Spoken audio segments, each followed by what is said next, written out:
October 17th, 1943, Camp Atterbury, Indiana. The deuce and a half hissed as its brakes sighed into the gravel, and Sergeant Carlo Bianchi came down the tailgate with his duffel, boots feeling too light after North Africa's stones. Corn stubble cut the wind. The fence posts smelled of creosote, the motor pool of hot oil, and somewhere a projector fan ticked behind the recreation hut. A knot of prisoners had already drifted toward the commissary. Through the glass lid of a galvanized cooler, green bottles beaded with condensation, each a tiny winter in the Indiana fall. Inside, the routine began, names spelled out for an American clerk, a Geneva Convention talk delivered with dry precision, a rectangle of camp script slid across the desk. The paper felt unreal in Carlo's hand, a ticket to the small miracles stacked on the shelves, gum in neat sticks, chocolate in brown wrappers, cigarettes tucked 4 to a packet, all of it as ordinary here as dust. He had last tasted real coffee in Naples before the blockade tightened. The ersatz stuff in Tunisia had stained his teeth and his patience. Now he stood in a line where even the treats moved on schedule, and the word schedule itself felt like a plank under his feet. The guard with the red hair, Sergeant Roy McKenna, called Red by everyone who wasn't saluting, leaned an elbow on the counter and levered the opener. The cap gave with a crisp snap hiss, the bottle's lip ringing faintly against thick glass. Carlo took a cautious sip and felt it surge. Sugar, bite, bubbles that stung the gums. He swallowed and closed his eyes, as if he had been touched on the tongue by a priest. The commissary woman laughed at his surprise and set a paper cup of popcorn on the counter. "Movie tonight," she said, tapping a hand-lettered sign. 7 sharp. Rules are rules. Rules. Predictability. The words carried weight they had never carried in his army. Back there, schedules were wishes and promises late. Here even comfort seemed to run on timetables. Outside, a bugle sounded retreat. Inside, the clock over the register ticked toward 1600. Carlo tucked his scrip into a breast pocket he would learn to call a blouse. He lifted the green glass again and tasted not just sweetness, but a hum under the flavour, the sense of a machine breathing. He watched crates glide by on a dolly, labels stenciled in a language of order, FIFO, LOTTEMP. He did not know the doctrine yet, only that somewhere beyond the wire a country had decided that even happiness should keep a schedule. When the projector flickered to life, he stood in the doorway and finished the bottle, teeth ringing faintly on cold glass.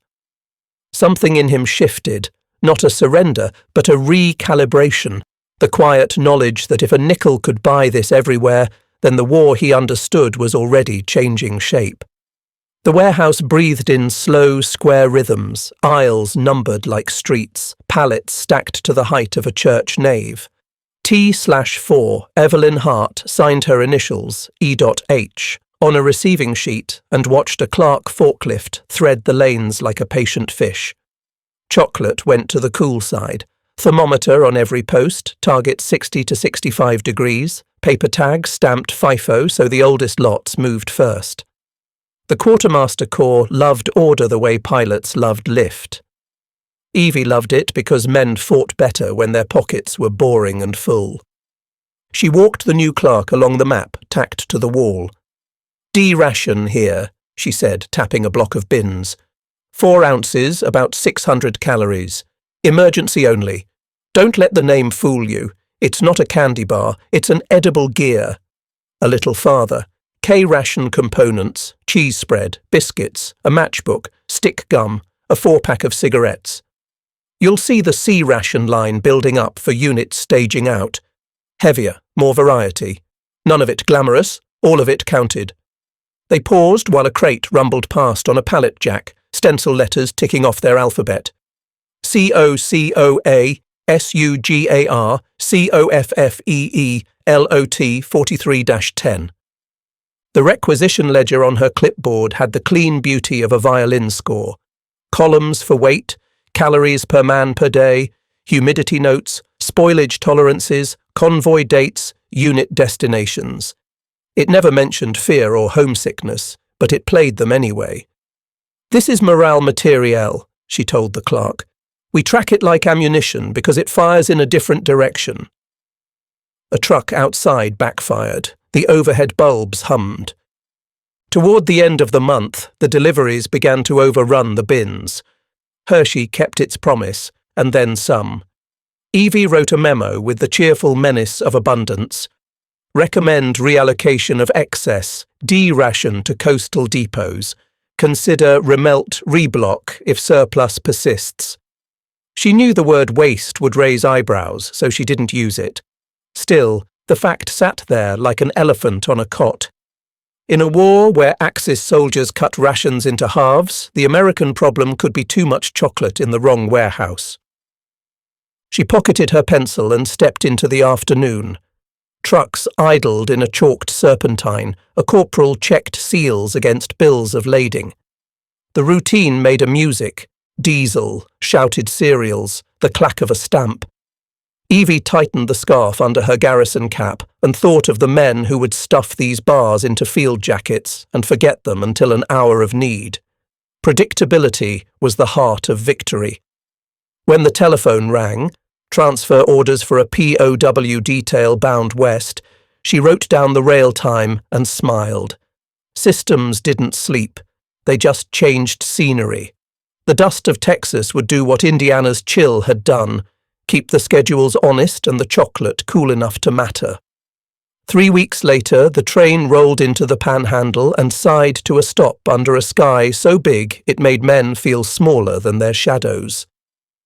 Camp Hereford lay flat against the horizon, barbed wire in neat rectangles, guard towers squared to the compass, barracks low and white.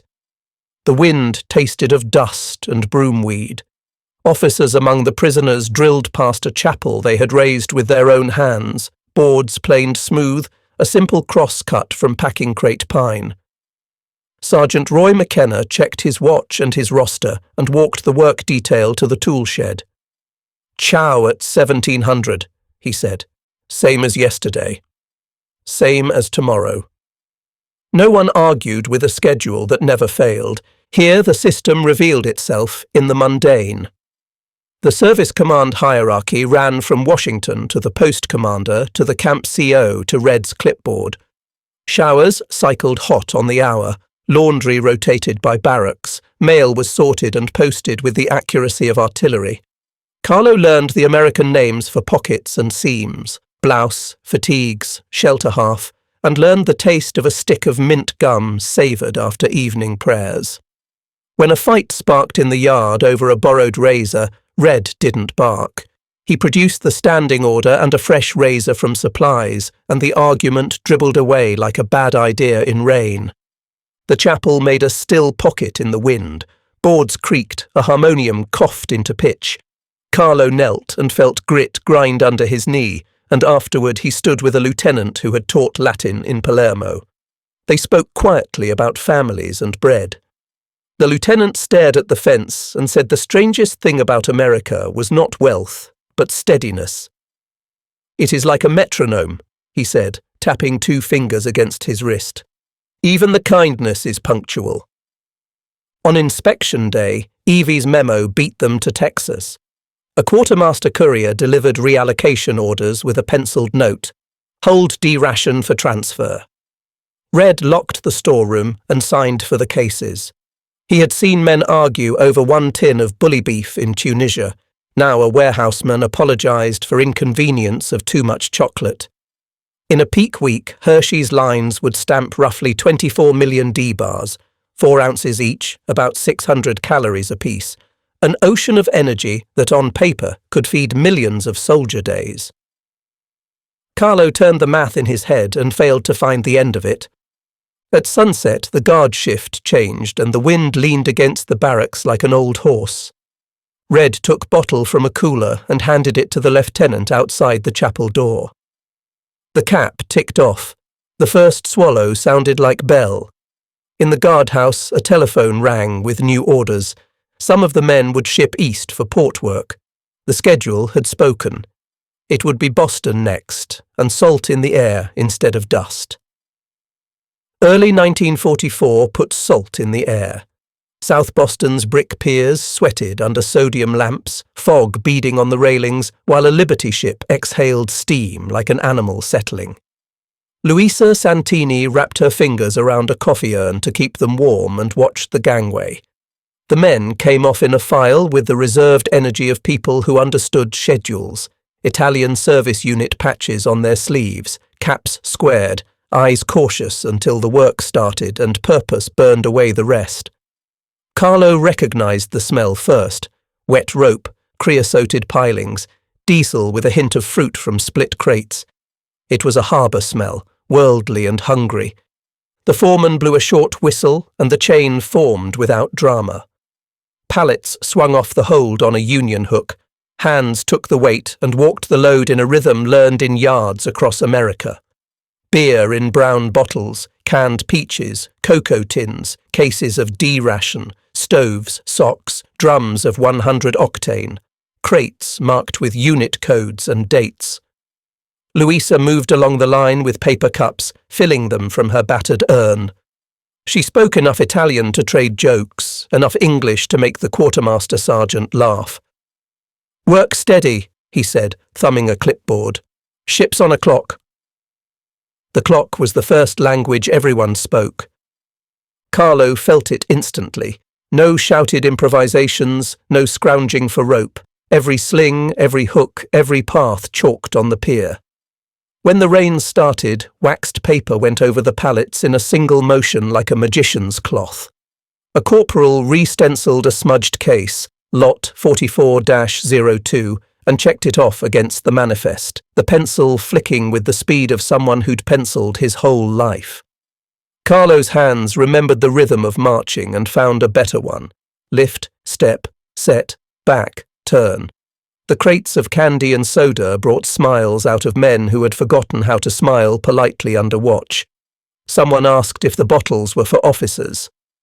"For soldiers," Luisa said, as if correcting a child. "And sometimes for workers." She slipped a cup of coffee to Carlo when the foreman's back was turned, which was a kind of permission. Scrip paid out on Fridays. It bought haircuts, soap, stationery, the thrill of a nickel Coke at the canteen where dock labourers and ISU men stood shoulder to shoulder. Red arrived with a guard detail the second week and found little to do beyond counting heads and tapping his watch. Evie came down from the depot with a new requisition and a question about staging lanes. She chalked 2 arrows, shifted a stack by 1 pallet length, and shaved minutes off the turn. "Marginal gains," she said to no one in particular, pleased to hear the phrase out loud. The Liberty ship's lines creaked, its siren let go a note. Another load finished, another cycle started. The harbour metronome kept time for a continent at war. Evie walked the pier shed with a clipboard that might as well have been a sextant. Bearings taken on pallets and people gave her a position on the war. She stopped by a stack of cocoa and tapped the stencil with her pencil. "Policy," she said to the young clerk who had followed her south. "People think treats fall out of trucks. They arrive because someone bought sugar by the shipload and wrote doctrine for its travel." The clerk nodded, eyes on the chain, beer, peaches, candy and spare parts marching shoreward as if issued legs. Back at the depot, she unfurled her numbers like a flag. By war's end, Hershey would turn out more than 3 billion field bars of various types. In a peak week this year, the D-ration line alone could stamp roughly 24 million 4-ounce slabs, about 600 calories each, calories that fit in a breast pocket and ignored the weather. Italian prisoners in the United States numbered around 51,000. More than 45,000 had already volunteered for Italian service units, unloading ships, policing depots, nursing wards, repairing roads. They drew scrip, saw movies, wrote letters, and moved tonnage with the steadiness soldiers respect. Every number told a story that smelled like diesel and hot rope. Carlo learned to read the stories. He watched a dock crane set a platform of bottles and thought of the bottling plants that had followed the flag, so that a 6.5-ounce Coke could be as predictable as a reveille call. It would have seemed like folklore if he were not sweating under the weight of the cases. He had once believed that abundance was a rumour Americans told about themselves. Here it came, boxed and dated. When the overage notice arrived, Evie didn't blink. She sharpened her pencil and drew arrows on a map, transferring D-ration from pier to inland depot, and, if necessary, to a remelt for reblocking. The word waste never appeared. The system preferred terms that implied correction rather than sin. She took satisfaction in moving comfort as efficiently as bombs. "Morale fires forward," she told the clerk. "It just uses sugar for propellant." Out on the pier, Red watched the shift change and timed it with the face of his watch, then with the second hand, then by feel. He found that when men trusted the next meal, they didn't steal minutes from the clock.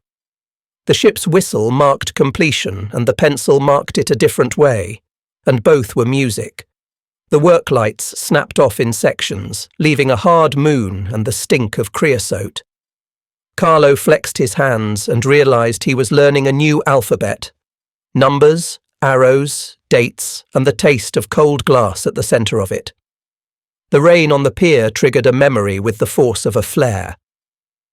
Carlo was back in Tunisia under a white sky, dust blowing forward off the Sahel like smoke. May 1943 carried the smell of hot metal and abandon. Columns of prisoners, German, Italian, broken regiments and staff clerks, snaked toward assembly points while British and American MPs tried to give chaos a shape. He had walked in that line with a canteen that tasted of tin and a stomach that mistook cigarettes for lunch. The numbers were beyond men's eyes. In that single collapse, roughly 267,000 Axis troops were gathered up, more souls than some nations could field as regulars. He had felt small and light, like a button cut from a coat. Back on the Boston wharf, the line moved in the other direction, onto trucks, into order. Red paced and counted with a farmer's patience. Evie arrived with a new sheet of figures and an ordinary pencil that worked like a wand. She sketched a quick conversion to answer a question no one had asked aloud. In a peak week, she said, the D-ration line stamped about 24 million bars. At roughly 600 calories each, that was 14.4 billion calories, enough energy for 4 million soldier days at field intake. 1 week of chocolate could, on paper, feed an army corps for over a week. It sounded like boasting until the arithmetic proved it plain. Carlo repeated the numbers under his breath while his hands worked the sling. He set them against maps he had carried in his head since Sicily. Italy's First Army in Tunisia had included names that still tasted of parade: Pistoia, Trieste, Centauro, the Giovanni Fascisti, units that had fought hard within the limits of fuel and parts and the slow strangulation of blockade. Their doctrine had valour and improvisation. America's doctrine had schedule and replacement. He could not say one was nobler. He could see plainly which one won. Louisa, who knew the harbour like furniture, noticed how the ISU men had stopped craning for favouritism. A bottle might appear for a worker on a cold day, a cup of coffee for a man with a cough, but the largesse was no longer theatre. It felt like an extension of the ledger. Carlo realised that abundance here was not a rumour or a bribe. It was routine, the ordinary face of a democracy that made policy out of comfort and kept receipts for the sweetness. A whistle sounded, pallets swung, an officer signed. The siren on the Liberty ship gave its long note, and the rain thickened. Carlo blinked it away and stepped into the next rhythm. The arithmetic no longer intimidated him. It only told the truth in a language he was learning to trust, where a nickel could purchase certainty and 4 million soldier days could be stored in brown paper and stacked against a wall. Inspection morning broke clear and cold, the kind of Indiana light that made the brass on a belt tongue look surgical. Red walked the barracks with a clipboard and the calm of a man who trusted chores. Blankets folded in fours, boots in a line under cots, footlockers opened for a respectful glance. He checked mess detail, checked the posted schedule, checked the notice about mail pickup, and in checking made a promise. The day would unfold in the order the wall said it would. Carlo stood at attention beside his bunk and felt the odd relief of being measured by a ruler that never changed length. The afternoon brought work details, policing the compound perimeter, repairing a fence rail, stacking crates for transfer, the kind of labour the Geneva Convention permitted under watch. The service command's chain ran invisibly through everything. A captain's signature on a memo produced a sergeant's order, produced a private's task, and the task arrived with the same predictability as reveille. When a private snapped at a fellow over a borrowed razor, Red stepped in without heat, showed the standing order about personal kit, issued a new blade from stores, and wrote a neat line in the log. The incident didn't swell into a grievance because the system absorbed it like sand, taking a footprint, calories translated to quiet. With K-ration biscuits and cheese spread in pockets, with coffee hot and regular, the mutters faded and the work rate rose. Carlo noticed that men who had once hoarded bread now left a heel on their trays, not out of waste, but because the next meal felt certain. Evening brought a movie announced the day before, a luxury as dependable as formation. The projector's fan purred. The crowd laughed in the same places the night before had laughed, because rhythm is a kind of consent. Evie passed through with a transfer slip and paused to watch the routine operate itself. The depot's rationality, thermometers and FIFO lanes had an echo in the way men brushed their teeth on the same beat, wrote letters on the same half hour, filed toward the same mail sack. Discipline here did not feel like punishment. It felt like a machine built to carry human weight. Carlo wrote to his sister about the chapel and the wind in Texas and the way the guard with the red hair said, "Rules are rules," like a promise, not a threat. He tucked the letter into an envelope that would travel in the same measured fashion as everything else. Lights out clicked on time, and the barracks settled into the metronome hum of sleep. In that quiet, the war felt less like a storm and more like a timetable, and Carlo recognized that timetables beat storms whenever they met. Fog lifted off the South Boston flats at first light, leaving ropes slick and the planks gleaming. Louisa ladled coffee into paper cups while the foreman chalked turn lanes wider by a pallet's width, an experiment Evie had suggested the previous shift. The gangway boomed as the first sling came up, a square of cargo that swung like a clock's pendulum.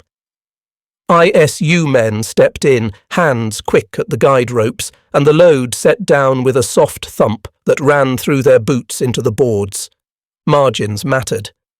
Evie timed the first 3 slings, wrote numbers, then walked the path from hold to truck counting strides, the way artillery officers count seconds from flash to sound.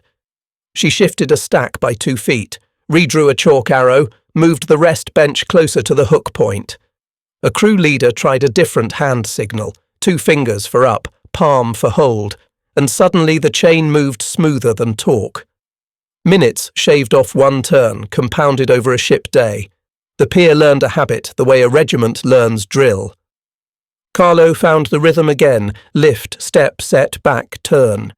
The crates themselves told stories he could now read, lot numbers like birthdays, unit codes like addresses, dates like orders.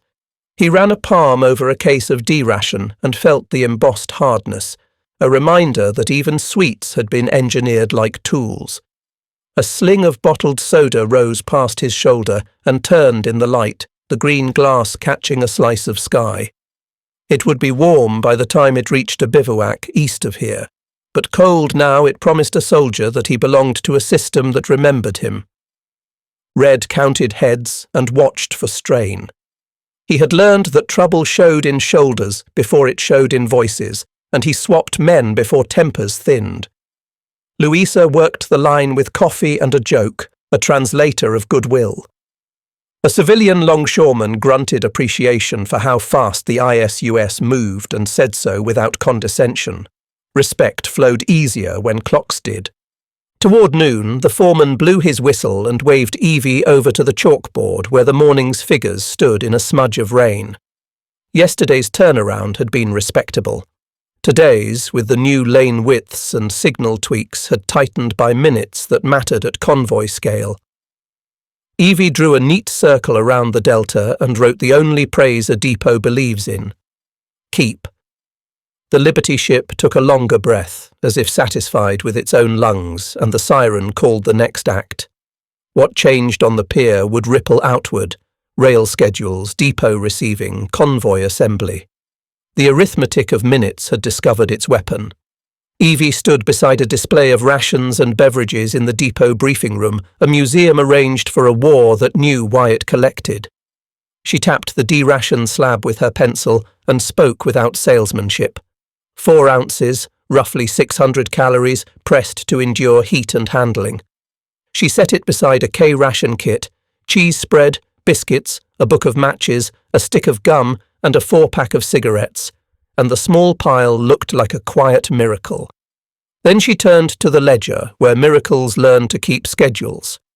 By the time this war ends, she said, Hershey will have produced more than 3 billion field bars, D-rations, and their tropical kin, an amount that seems like boast until written as weekly cadence and railcar totals. In a peak week this year, the D-ration line can stamp roughly 24 million bars. Men gasp at the number and then blink when they hear its translation. 14.4 billion calories in 7 days, enough energy on paper to sustain millions of soldier days. The statistic lands like ordnance not because it is loud, but because it is impossible to argue with. Numbers like that are a doctrine wearing work clothes. Carlo watched from the back wall and felt the old embarrassment lift. The bottle on a PX counter, the gum in a pocket, the chocolate that soldiers joked about. None of it was bribery. It was logistics with a purpose. Sugar for quick energy, carbonation to cut thirst, small pleasures to soften the endlessness of duty. Comfort here was not accidental. It had requisitions and part numbers. Even the 6.5-ounce Coke had a roll written into ledgers, a nickel price that matched a manufacturing line designed to follow the flag. Dozens of bottling plants had been set up so the bottle could appear in places where maps still argued with the ground. Red leaned in the doorway and caught the eye of an inspector who had come to audit the system. "Rules are rules," he said, and the inspector nodded as if hearing doctrine in a farmer's sentence. The PX down the road sold the same bottle, the same bar, at the same price. Predictability multiplied into trust. Trust multiplied into obedience. Obedience multiplied into speed. Louisa, who had slipped in for the briefing, understood it with a civilian's clarity. If ordinary people could expect ordinary comforts on time, they would shoulder extraordinary loads without complaint. The meeting broke up with pencil marks and filed papers, which is how democracies promise. Out on the pier, a sling rose full of brown wrappers and green glass. It cleared the rail like a flag. At month's end, Evie boxed the quarterlies for archive, the paper whispering like a dry creek. The numbers she slid into storage were not trophies, but testimony. Italian prisoners held in the United States hovered around 51,000. More than 45,000 had volunteered into Italian service units. Dockhands, orderlies, road crews, depot men who made war move.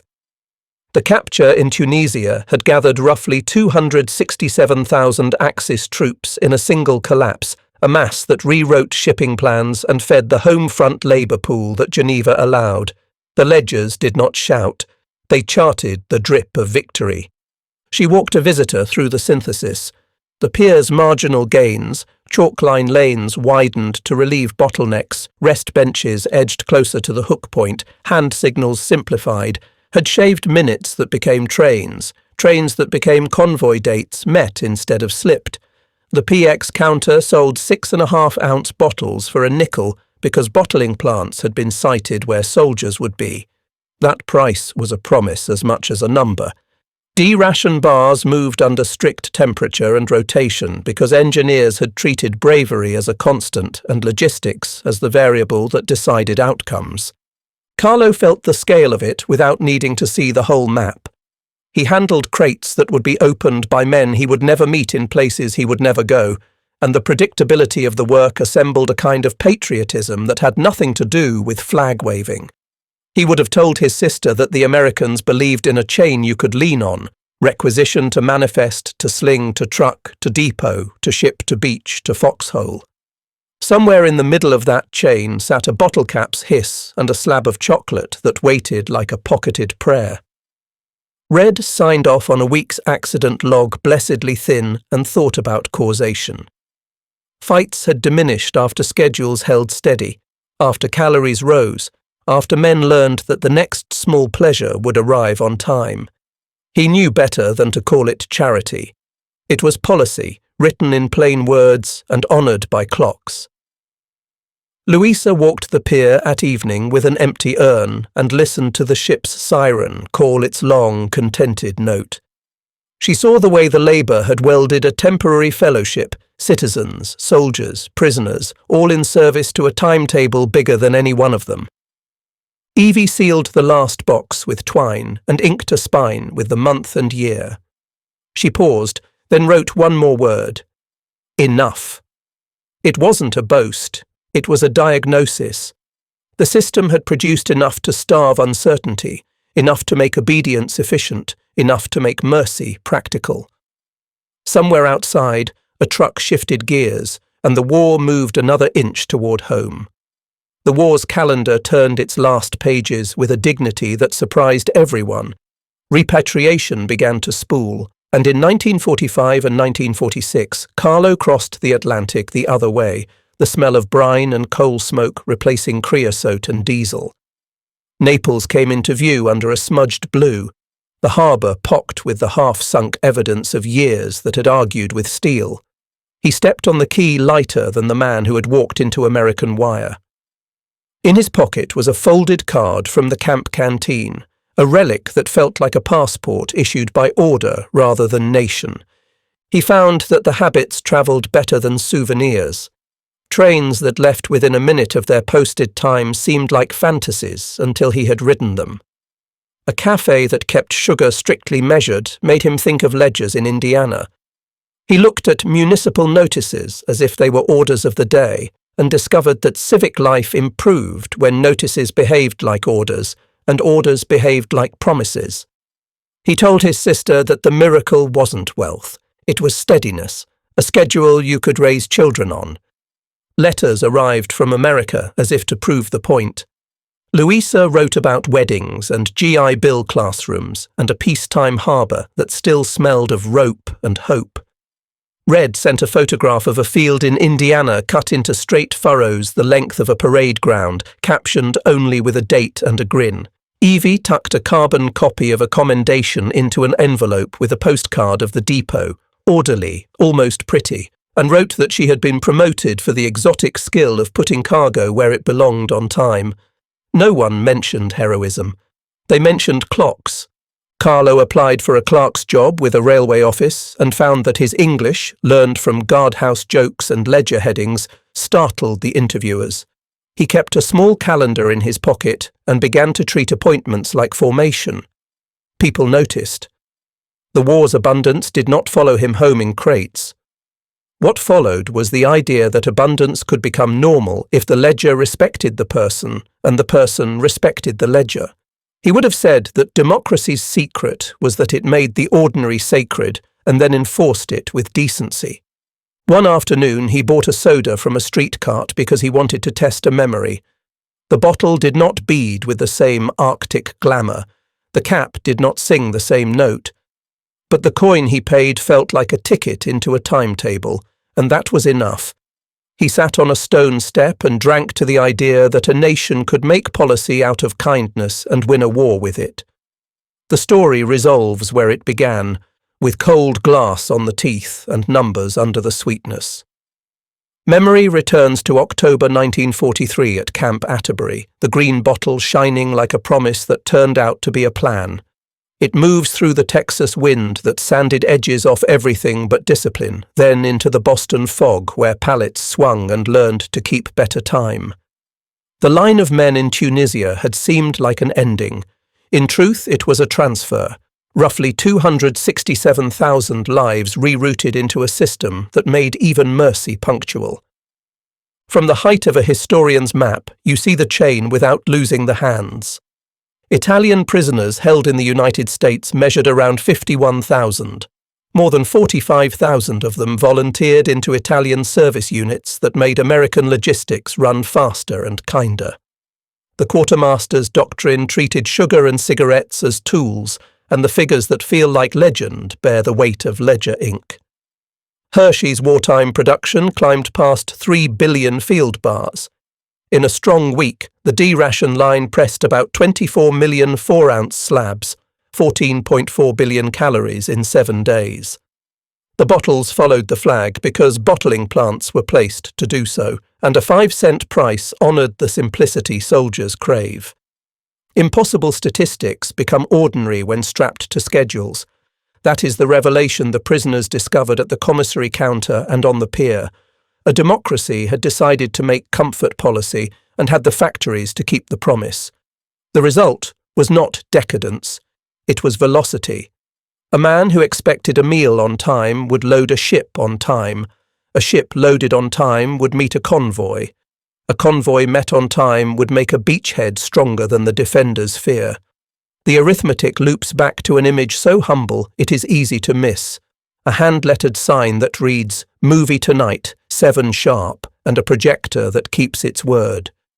Red would have called it rules, Evie would have called it throughput, Louisa would have called it the harbour's heartbeat. Carlo, older now, would have called it hope made mechanical, a virtue learned not from speeches but from schedules.